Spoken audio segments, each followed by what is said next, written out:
এদিকে আবারও উত্তাল গোপালগঞ্জের রাজপথ, সেনাবাহিনীকে ফোন দিয়ে হামলা করার হুমকি। সকালে সারা দেশ থেকে আবারও হরতালের ডাক।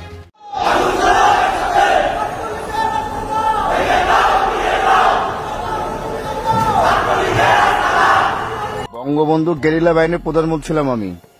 এটাকে আপনাকে সরকার নির্দেশনা দিয়েছিল গুলি করার জন্য, ওকে ব্যক্তিগতভাবে? একটা কথা মনে রাখবেন, এটা গোপালগঞ্জ।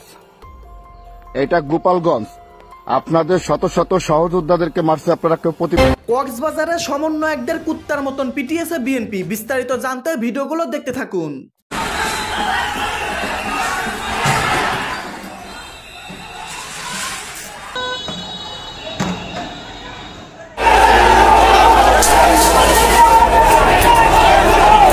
বাংলাদেশে এই এনসিপি নামক এই রাজাকার জঙ্গি বাহিনীরা, এটা আপনার মানে এতটাই তীব্র হয়ে পড়ছিল আশেপাশে, মানে তারা স্বাধীনতা মানে না, ছাত্রলীগ বা ছাত্রলীগের ভিতরেই বিষয়টা সীমাবদ্ধতা কিন্তু নেই।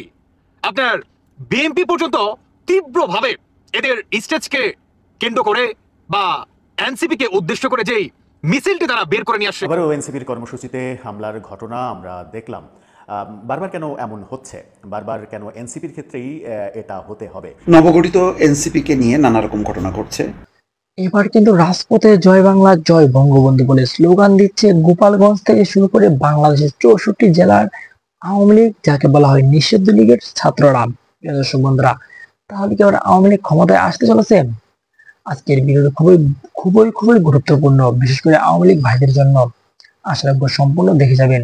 দর্শক বন্ধুরা, শেখ হাসিনা বাংলাদেশে আসবে এমনটা জানিয়েছে গণমাধ্যমে।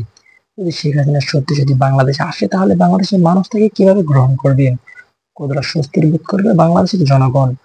অবশ্যই সেই বিষয়টি কমেন্ট করে বলে যাবেন। শেখ হাসিনা বাংলাদেশে আসার পেছনে কিন্তু ডক্টর মোহাম্মদ ইউনূস পদত্যাগ করার একটি ইস্যু বারবার সামনে চলে এসেছে। অপরদিকে আন্তর্জাতিক এবং জাতিসংঘ থেকে ডক্টর মোহাম্মদ ইউনূসকে বারবার চাপ প্রয়োগ করা হচ্ছে পদত্যাগ করার জন্য। এই বিষয়টি আপনারা কেমন ভাবে দেখছেন অবশ্যই কমেন্ট করে বলে যাবেন। আজকের মতন এই পর্যন্ত, দেখা হচ্ছে পরবর্তী কোনো ভিডিও নিয়ে।